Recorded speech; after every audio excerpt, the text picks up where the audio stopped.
하나님이 예비해 놓으신 현장과 하나님이 예비해 놓으신 장소, 제자가 있을 거거든요. 이것이 연결되어 가지고 찾아져서 교역자가 가서 사역하고 또 선생님이 가서 사역도 하겠지만 저의 진짜 목표는 문희, 찬이가 직접 사역자가 되는 거예요. 문희가 랩넌트 그 친구들을 아니면 후배들을 다락방을 해주는 거야. 찬이가 해주는 거야. 그리고 그 자리에서 영적인 주인공이 되고 선장이 되는 거지.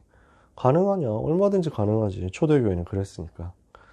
그래서 초대교회 때만 되고 지금은 안 되는 복음 운동이 아니니까요. 우리 두 사람은 다른 친구들도 마찬가지지만 특히 저는 우리 두 사람은 충분히 할 수 있도록 훈련되어 있다라고 확신해요. 그래서 소중한 랩넌트 여러분이 힘 크게 얻기를 바랍니다. 그러면 잠시 기도하고 시작하겠습니다. 하나님 아버지 감사합니다. 다락방 전도운동 하도록 우리를 불러주셔서 감사합니다.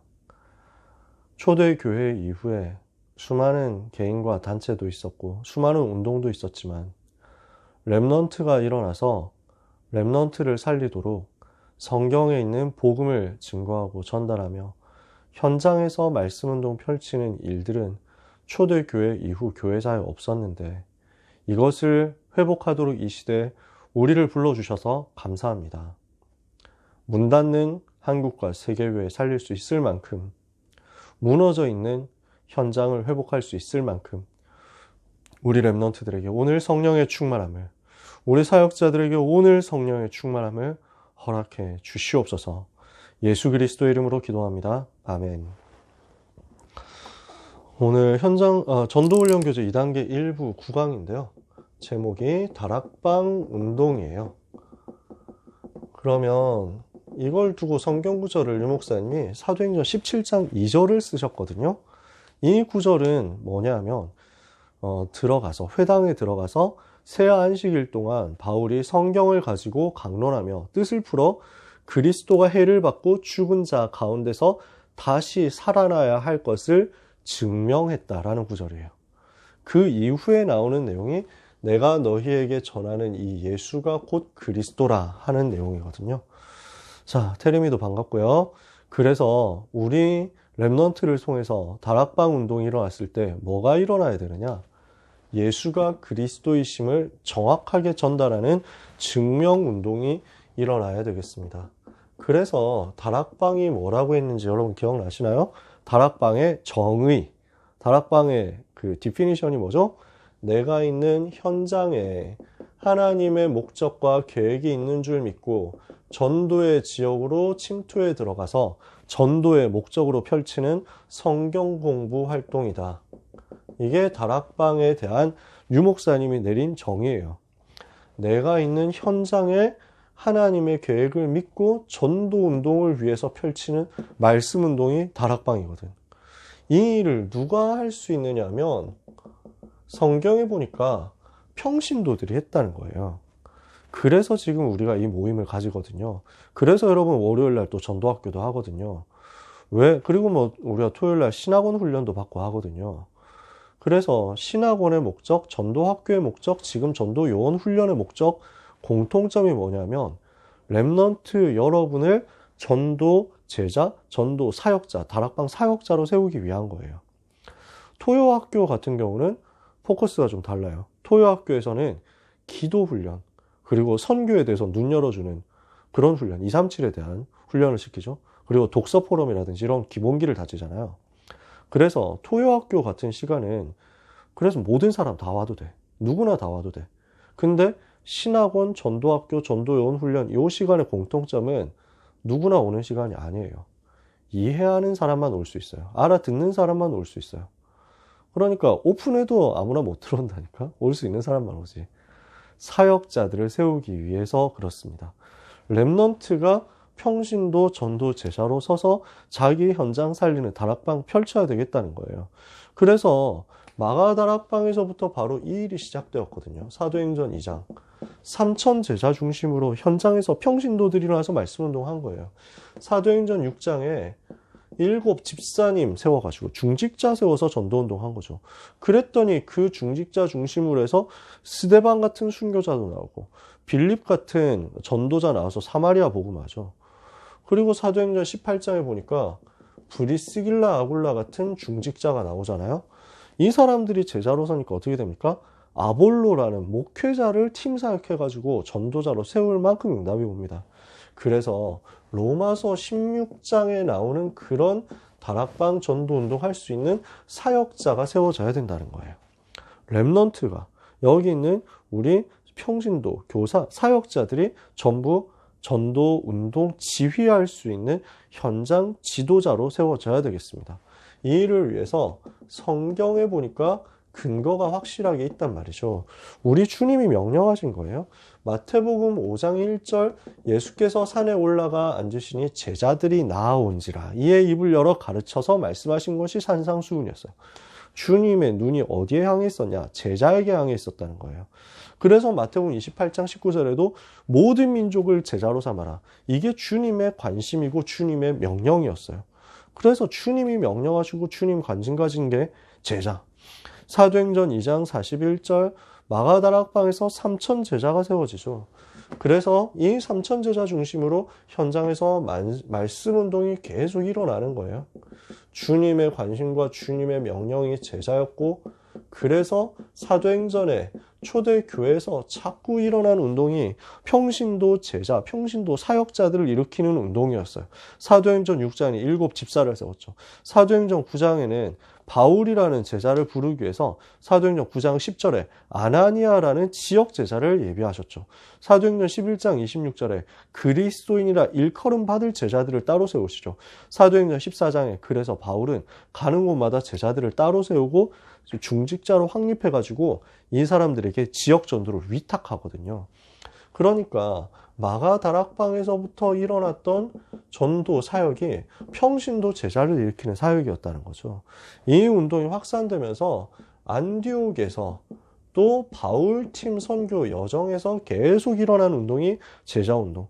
사도행전 18장 23절 아까 얘기했던 대로 브리스길라 아굴라가 제자들을 또 찾아 세우고 18장 23절은 바울이 에베소를 들어갔다 거기서 제자들을 만나요. 19장 1절 여기서 이 제자들이 확립돼요. 사도행전 19장 9절 제자들을 따로 세워요. 사도행전 20장 2절 제자들을 또 따로 모아요. 사도행전 21장 16절 오랜 제자가 있어요. 그러니까 특징이 뭐냐면 지역이 있고 지역에 지역을 살릴 대표적인 제자들이 준비되어 있었다는 거예요. 그래서 제자 운동에 대해서 디모데후서 2장 2절에 바울이 디모데에게 부탁하는 거죠. 내 아들아, 네가 그리스도 예수 안에 있는 은혜 가운데서 강하고 네가 많은 증인 앞에서 내게 들은 바를 다른 충성된 사람들에게 부탁해라. 그들이 또 다른 사람들을 가르칠 수 있을 것이다. 그래서 이 제자들이 모이는 집을 통해서 말씀 운동이 일어나는 거예요.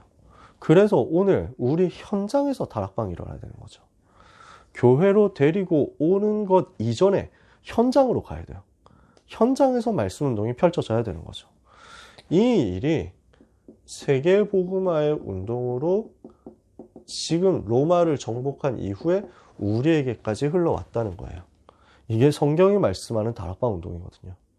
그래서 오순절 마가다락방에서 시작되어서 네로 황제 시대 때부터 콘스탄티누스 황제 시대까지 AD 60년대부터 AD 313년에 콘스탄티누스 황제가 기독교를 국교로 공인할 때까지 바울이 AD 67년에 순교합니다.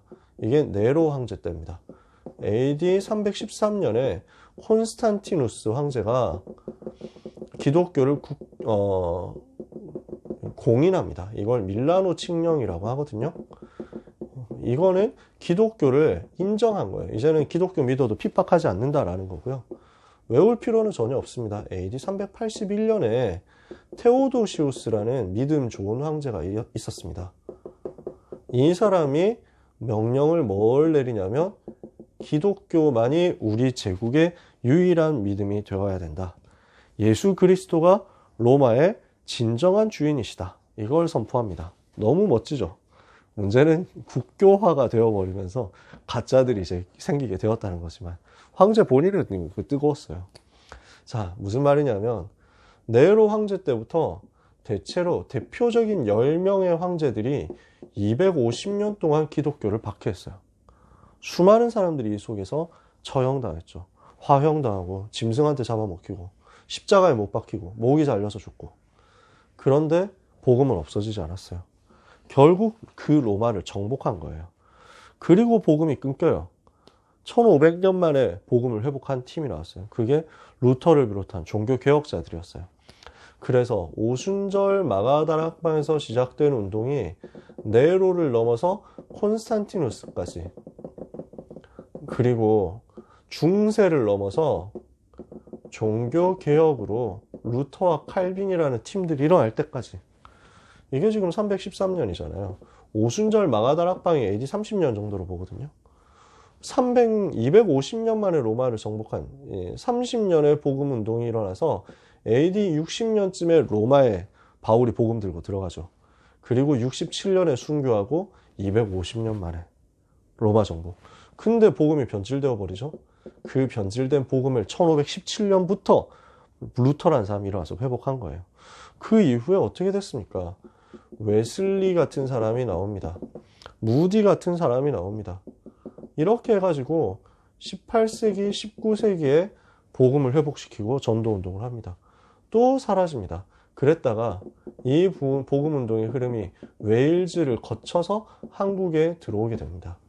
20세기 전도운동이에요. 이렇게 해서 이 복음이 지금 21세기에 렘넌트 남은 자 전도운동을 통해서, 남은 자를 통해서 일어나는 다락방 전도운동 하고 있는 우리한테까지 왔다고요. 이 복음의 흐름이 마가다락방에서 시작되어서 2000년 만에 우리한테까지 왔어요. 우리만 전도한다 이건 아니에요. 우리 말고도 또 전도하는 하나님이 쓰시는 사람이 전 세계 어딘가에 있겠죠. 확실한 건 우리는 지금 이 여정 속에 있다는 겁니다. 다른 분들이 어떻게 하고 있는지 아마 하고 계시겠죠. 그분들을 우리가 무시하는 게 아니고 하나님의 은혜로 우리가 이 대열에 섰다는 겁니다. 그렇다면 다락방에서 무엇을 해야 되느냐면 문제에 대한 답을 주는 거예요. 그게 오늘의 본론인데 지금 이 내용이 굉장히 길거든요. 근데 우리에게 주어진 시간이 대략 5분 정도인데 아마 다 하진 못하지 않겠나 싶거든요. 그래서 제 생각에 이거는 오늘은 목차만 쓰고 다음 주에 구체적으로 성경을 찾아볼게요. 무신론자가 다락방에 올 수도 있습니다. 신이 있냐 없냐 뭐 이런 소리 하는 거예요. 올 수 있죠. 교회를 다니는데 확신 없는 사람, 기독교 뭐 하나님 신 뭐 있는 것도 같은데 확실하게 믿을 수는 없는 사람, 이런 사람들, 옛날에 교회 다녔는데 지금 안 다니고 있는 낙심자들, 지금 우상 숭배를 되게 심하게 하고 있는 사람들, 특히 제사 많이 지내는 사람. 다섯 번째, 다락방에 어떤 사람이 올 수 있고 또 와야 됩니까? 귀신 들린 자 누가 고쳐주겠어요? 답을 줄 수 있는 현장은 우리밖에 없습니다. 질병에 시달리는 사람, 특히 불치병으로 어려움 당하는 사람, 우리가 여기서 답을 줘야 되거든요. 그래서 특히 정신 관련된 문제 있는 사람은 진짜 갈 곳 없어요. 근데 복음 가지는 하나님의 자녀만이 도와줄 수 있어요. 일곱 번째, 율법주의자 있습니다. 그래서 자기 나름대로 신앙생활 열심히 한다고 생각하는데 사실은 자유가 하나도 없고 얽매여 있어가지고 굉장히 눌려있는 사람들이 있어요. 이 사람들이 와서 답 얻어야 돼요. 불교 신자를 비롯한 타 종교인들이 다락방 와서 답 얻어야 돼요. 아, 내가 지금 멸망 속에 있었구나, 고난당하고 있었구나 깨닫도록 알려줘야죠. 잡신 모신 사람, 무당, 무속인, 점술, 역술인 이런 사람들 도와줘야 되죠. 왜냐? 진짜 너무 괴롭거든요. 천주교인이 올 수도 있습니다. 이분들은 천주교인들이 100% 그런 건 아니지만 대체로 착합니다. 왜냐하면 착해야만 구원받을 수 있을 것 같으니까요. 여호와의 증인은 엄청 착합니다. 안 착하면 멸망하니까요. 얘네들은. 다락방 전도 운동하는 사람은 착하냐? 저는 답을 하지 않겠습니다. 저는 옛날에 렘넌트 리더 수련회를 그 덕평 근처에 이제 덕평에서 하면서 그때 숙소를 그때 양지 리조트에서 한 적이 있었거든요. 그때 내가 스텝이었어. 대학생이었거든. 근데 아침 식사할 때가 됐는데 리조트에 이제 밥 먹으러 와야 되잖아. 우리 이제 우리만 온 게 아니라 그 숙소에 다른 팀들이 와가지고 있었어. 줄 서 있는데 진짜 뭐 너무 조용하고 깨끗하고 완벽하게 줄을 서 있으면서 막 얼굴도 생글생글 웃으면서 막 다 진짜 통제 뭐 할 게 없어. 막 이쪽으로 잠깐 보실래요? 하면 막 다 막 확 쳐다보는 거야. 막 이러면서 막 이쪽으로 줄 서실 게 뭐 불평한 사람 한 명도 없고. 와, 대단하다. 알고 보니까 여호와의 증인이었어. 그 바로 뒤에 우리 랩넌트 리더들이 붙었지. 절대 말을 안 듣는 거예요. 새치기는 오지게 하고. 그래가지고, 여러분, 지금 이쪽으로. 아닌데요? 싫은데요? 진짜. 네, 지금 많이 치유됐을 겁니다. 근데, 하나님은 누구를 쓰십니까? 하나님은 착한 사람한테 관심 없어요. 복음 가진 사람한테 관심 있지. 착한 거 복음 아니에요. 그죠? 복음 가진 사람 착할 수도 있지. 착한 건 복음 아니에요. 눌려있는 수많은 사람들에게 답 줘야 돼요. 천주교인들 진짜 그래요. 이단들 진짜 무너져 있거든요. 요 사람들 우리가 찾아서 답 줘야죠. 자, 그래서 구체적으로 이 사람들의 문제가 어떤 것이고 이 사람들에게는 어떻게 답을 줘야 되는지 사실 예전에 EBS 개인 양육하면서 한번 다뤘던 부분이기도 해요. 다시 한번 다음 주에 성경 구절 가지고 이 부분만 이야기하도록 하고요. 오늘은 결론 내리고 마무리할게요. 우리는 다락방에서 사람들의 문제에 대해서 답 줘야 돼요. 그런데 그 문제를 보고 진짜 문제가 무엇인지를 빨리 깨닫도록 해줘야 되겠죠. 아, 내가 가지고 있는 문제 아니구나. 진짜 문제는 영적 문제구나 하는 것을 성경을 가지고 알려줘야 돼요. 그리고 진짜 문제에 대해서 참된 답이 있다는 사실을 성경을 가지고 정확하게 전달해 줘야 돼요. 그래서 바울이 어떻게 했다고요? 예수가 그리스도 되심을 증명했어요. 우리는 요 준비만 하고 있으면 돼요. 예수가 그리스도라는 사실을 언제든지 증명할 수 있는 준비해 놓으면 하나님은 사람을 우리한테 붙입니다. 마지막 세 번째. 그러면은 답 얻었잖아요. 그 답을 자기의 문제에 실제 적용해서 해결할 수 있도록 알려주는 것을 다락방에서 해야 되거든요. 그걸 보고 기도라고 합니다. 다락방은 문제를 폭로해주고 답을 정확하게 주면서 그 답을 가지고 기도할 수 있도록 해주는 곳입니다.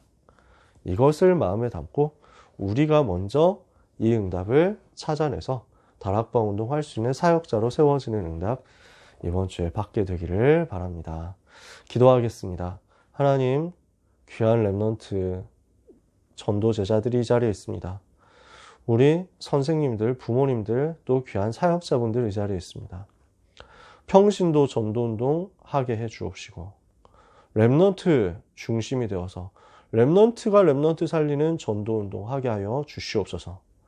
현장에 있는 불신자 실제 살리는 다락방 운동이 여기 있는 귀한 전도자들을 통해서 일어나기를 하나님 앞에 간절히 기도합니다. 오늘 이것 때문에 성령 충만을 특별히 허락하여 주시옵소서. 예수 그리스도 이름으로 기도합니다. 아멘.